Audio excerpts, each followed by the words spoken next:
नमस्कार दोस्तों, मैं संदीप सर आप सभी का आरओ एकेडमी में स्वागत करते हैं। पिछले जीके के प्रैक्टिस सेट में आप लोगों के लिए एक क्वेश्चन मैंने होमवर्क के लिए दे रखा था, जिसका आंसर आज हम लोग करेंगे। ठीक है, इस क्वेश्चन है कि 1857 के विद्रोह को भारत के प्रथम स्वतंत्रता संग्राम की संज्ञा किसने प्रदान की। ठीक है, तो इस क्वेश्चन का आंसर होगा वीडी सावरकर ने। वीडी सावरकर ने इस संग्राम को मतलब इस विद्रोह को भारत में प्रथम संग्राम की संज्ञा विनायक दामोदर वीडी सावरकर ने प्रदान की थी। ठीक है ना। अब थोड़ा सा इनके बारे में हम बात कर लेते हैं कि ये सावरकर जी हैं, जो कि महाराष्ट्र में वीडी सावरकर ने 1904 तो 1904 ईस्वी में अभिनव भारत नामक संस्था की स्थापना की। कौन सी संस्था की स्थापना की? तो अभिनव भारत। कब किया? इसको याद रखना है, 1904 ईस्वी में। कहाँ पे किया था? तो महाराष्ट्र में। ठीक है ना। संस्था की स्थापना की। अभिनव भारत संगठन के सदस्य पीएन वापन यानी बम बनाने की कला सीखने के लिए पेरिस गए थे। भारत को आज़ादी दिलाने में इस संगठन की महत्वपूर्ण भूमिका थी। ठीक है, इस क्वेश्चन से इतना हमें मिलता है। चलते हैं हम लोग नेक्स्ट क्वेश्चन की तरफ। अगला क्वेश्चन हमारा है कि बांधवगढ़ राष्ट्रीय उद्यान किस राज्य में है। आप लोगों को बता रहे हैं कि ये जितने राष्ट्रीय उद्यान हैं सबको हम लोगों को पढ़ना पड़ेगा। एक वीडियो मैं बनाऊंगा जिसमें ये सब रहेंगे। तो ये जो है इस क्वेश्चन का आंसर अपना जो है मध्य प्रदेश है। मध्य प्रदेश में ही बांधव राष्ट्रीय उद्यान है। आइए इसके बारे में थोड़ा सा हम लोग बात कर लेते हैं कि यह राष्ट्रीय उद्यान मध्य प्रदेश के विंध्य पहाड़ियों पर फैला हुआ है। बांधवगढ़ राष्ट्रीय उद्यान रॉयल बंगाल टाइगर्स के लिए जाना जाता है। किसके नाम से? तो रॉयल बंगाल टाइगर के नाम से भी जाना जाता है। ठीक है ना। भारत में बांधों का सर्वाधिक घनत्व बांधव राष्ट्रीय उद्यान में पाया जाता है। चलते हैं हम लोग नेक्स्ट क्वेश्चन की तरफ। अगला क्वेश्चन है, ठीक है, सीपीयू में होता है। पूछ रहा है सीपीयू में होता है, तो सीपीयू में क्या होता है आपको बता देते हैं कि सीपीयू 2 टाइप्स के होते हैं। पहला होता है एएलयू, दूसरा होता है सीयू। एएलयू का फुल फॉर्म होता है अर्थमेटिकल व लॉजिकल यूनिट, यानी हमारे ये बी वाले में ऑप्शन दिया हुआ है, यही इसका आंसर होगा, अर्थमेटिकल व लॉजिकल यूनिट्स। इसके बारे में हम लोग बाद में बात करेंगे जब कंप्यूटर्स के एक सेशन लेके आऊँगा, उसमें इस क्वेश्चन के बारे में हम लोग विस्तार से बात करेंगे। चलते हैं हम लोग नेक्स्ट क्वेश्चन की तरफ। अगला क्वेश्चन है, निम्नलिखित में से कौन सा संयोजक उत्तक नहीं है। ठीक है ना। कह रहा है कि निम्नलिखित में से कौन सा संयोजक उत्तक नहीं है। तो इस क्वेश्चन का आंसर आप लोग हमारे कमेंट बॉक्स में ज़रूर बताएंगे। आप लोग वीडियो को पॉज करें, फिर आंसर दें, फिर वीडियो को चालू करके देखें, अपना मतलब देखते रहें कि कितना हमारा स्कोर हो रहा है। ठीक है ना। इस क्वेश्चन का आंसर है कंकाल पेशी। इस क्वेश्चन का आंसर है कंकाल पेशी। इसके बारे में थोड़ा सा बता देते हैं आपको कि कंकाल पेशी संयोजक उत्तक नहीं है। ठीक है ना। बाकी सब हैं, ये संयोजक उत्तक नहीं है। संयोजक उत्तक में, अब संयोजक उत्तक क्या होता है तो उसके बारे में बता देते हैं। इस संयोजक उत्तक में अस्थि यानी ए, ठीक है ना, उपास्थि तथा रक्त को सम्मिलित किया जाता है, लेकिन कंकाल पेशी को नहीं किया जाता है। इसलिए इसमें पूछा है नहीं है, तो कंकाल पेशी इस क्वेश्चन का आंसर होगा। ठीक है ना। ये गलत, ये गलत, ये गलत, ये सही। ठीक है ना। तो अन्य तीनों को उपस्थित किया जाता है, लेकिन इसको उपस्थित नहीं किया जाता है। वर्तमान में केवल 4 प्रकार के मुख्य उत्तकों को मान्यता प्राप्त है, जिसके नाम इस प्रकार हैं। ठीक है ना। चारों के नाम बता देते हैं इस समय जो है। पहला इपीथेलियमी है। पहला क्या है? इपीथेलियमी।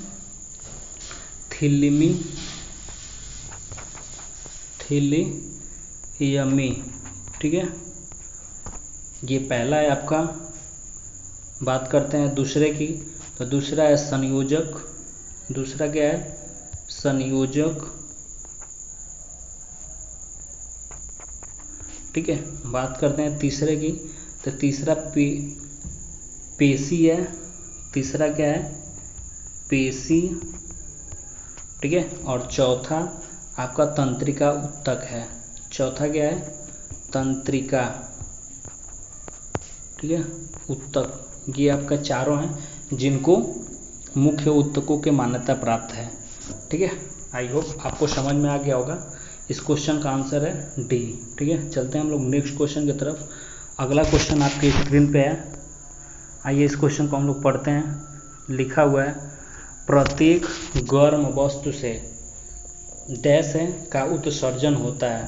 प्रत्येक गर्म वस्तु से क्या चीज़ का उत्सर्जन होता है? और रक्त किरणों की उत्सर्जन होता है। इस क्वेश्चन का आंसर होगा। ठीक है ना, ये बहुत ही महत्वपूर्ण है, हर एग्जाम में बहुत से रिपीट हुआ ये क्वेश्चन है। इसको आप लोग को एकदम याद करके रखना है। ठीक है, आइए थोड़ा सा इसके बारे में हम लोग बात कर लेते हैं कि गर्म वस्तु से अवरक्त किरणों का उत्सर्जन होता है। गर्म वस्तु से अवरक्त किरणों का उत्सर्जन होता है। ठीक है, अवरक्त किरणों की खोज, यानी इस अवरक्त जो है इसकी खोज किसने किया था? इस अवरक्त किरण की खोज हर्शल। किसने किया था? हर्शल ने किया था। ठीक है ना, यह विकिरण जिस वस्तु पर पड़ती है उसका ताप बढ़ जाता है, इसलिए कुम्हारे में फोटोग्राफी करने एवं रोगियों को सेकाई करने में इस किरण का उपयोग किया जाता है। इसका उपयोग अगर कोई पूछे कि इसके लिए होता है, तो कुम्हारे में फोटोग्राफी करने एवं रोगियों की सेकाई करने के लिए इसका उपयोग किया जाता है। इस क्वेश्चन से हमें इतना प्राप्त हुआ। चलते हैं हम लोग नेक्स्ट क्वेश्चन की तरफ। अगला क्वेश्चन है उसी का सेम है, ओजोन परत। ओजोन जीवमंडल को किससे बचाती है? ठीक है ना, तो इस क्वेश्चन का आंसर आपका हो जाएगा सी, पराबैंगनी जो है ओजोन जीवमंडल से बचाती है। ठीक है ना, ओजोन परत पृथ्वी के वायुमंडल की एक परत है जिसके ओजोन गैस परत की सघन अपेक्षाकृत अधिक होता है। ठीक है, आपको थोड़ा सा हम बता दें परत के बारे में। ठीक है ना, ये थोड़ा सा इसके बारे में हम लोग पढ़ लेते हैं।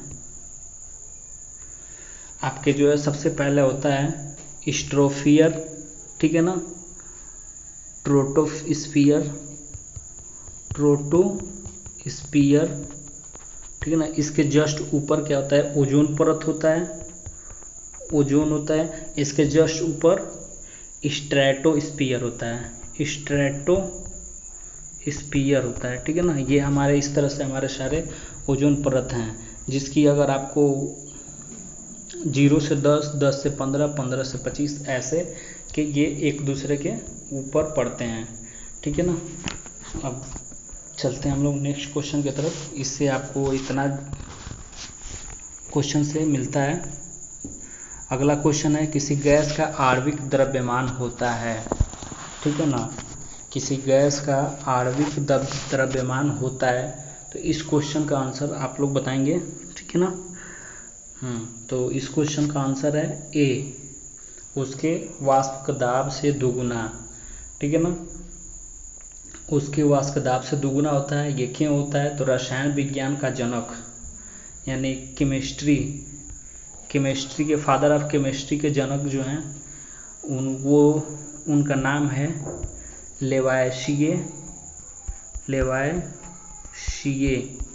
लेवायशिये को कहा जाता है। और वो सदैव गतिशील अवस्था में रहते हैं, अर्थात इनमें गतिज ऊर्जा होती है।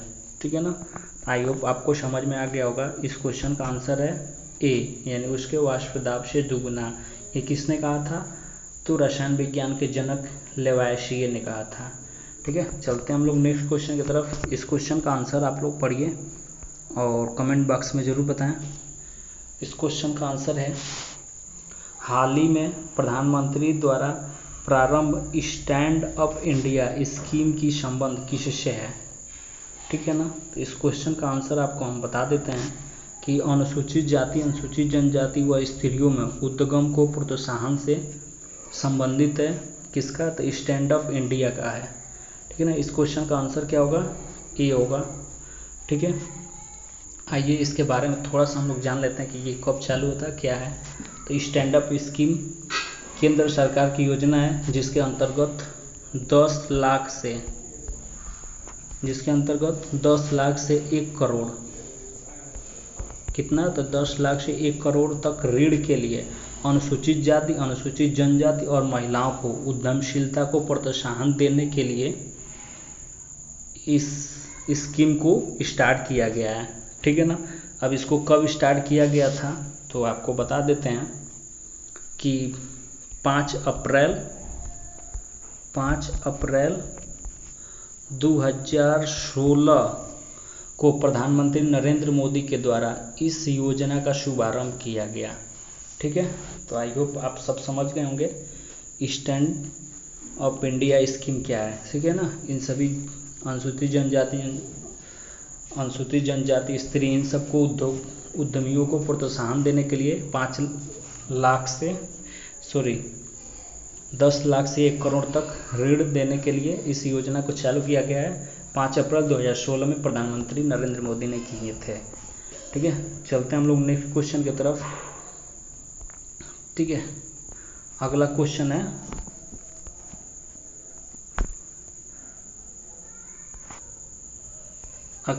है आपका, निम्नलिखित में से कौन सी संस्था वर्ल्ड बैंक के नाम से भी जानी जाती है, ठीक है ना।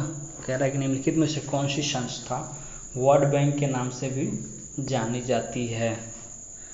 तो 4 ऑप्शन दिया हुआ है। पहला, international bank for reconstructions and development, international monetary fund, UNICEF, IFC। ये भी नहीं होगा, ये भी नहीं होगा, ये भी नहीं होगा, इसका आंसर ये होगा international bank for reconstructions and development संस्था जो है इसी को हम लोग वर्ल्ड बैंक इसी संस्था को हम लोग वर्ल्ड बैंक के नाम से भी जाने जाते हैं। इस संस्था का मुख्यालय कहाँ पे है? मुख्यालय आपके वाशिंगटन DC में है। अमेरिका की राजधानी वाशिंगटन DC, ठीक है ना, वाशिंगटन DC में है, ठीक है। आपको थोड़ा इसके बारे में बता देते हैं कि IDBR की स्थापना ब्रेटन वुड्स समझौते जुलाई 1944 के तहत हुई थी। 27 दिसंबर 1945 को इसका विविधकर उद्घाटन हुआ। इसको विश्व बैंक, वर्ल्ड बैंक भी कहा जाता है। तो आप समझ गए होंगे कि 27 दिसंबर 1945 को इसका उद्घाटन हुआ। इसी को हम लोग वर्ल्ड बैंक के नाम से जानते हैं। 25 जून 1946 से अपना कार्य शुरू किया। इन्होंने 25 जून 1946 यानी 27 दिसंबर 1945 को स्थापना हुई और 25 जून 1946 से इन्होंने अपना काम करना शुरू कर दिया, ठीक है। और शुरू कर दिया। इसके तहत 189, इसके तहत कितने देश हैं?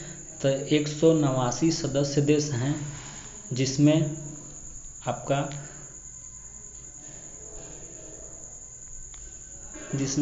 इस वर्ल्ड बैंक के वर्तमान अध्यक्ष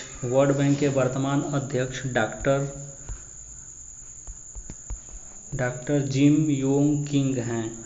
डॉक्टर जिम योंग किंग हैं। इसके वर्तमान अध्यक्ष कौन है? डॉक्टर जिम योंग किंग हैं, वर्ल्ड बैंक के अध्यक्ष हैं। चलते हैं हम लोग नेक्स्ट क्वेश्चन की तरफ। अगला क्वेश्चन है, निम्नलिखित में से कौन भारत के लेक डिस्ट्रिक्ट के रूप में जाना जाता है? भारत के लेक डिस्ट्रिक्ट के रूप में जाना जाता है। तो इस क्वेश्चन का आंसर बहुत ही शानदार है।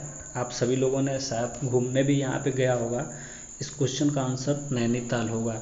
भारत के नैनीताल को ही लेक डिस्ट्रिक्ट के रूप में जाना जाता है। आपको बता देते हैं कि नैनीताल भारत के उत्तराखंड राज्य का एक प्रमुख पर्यटन नगर है।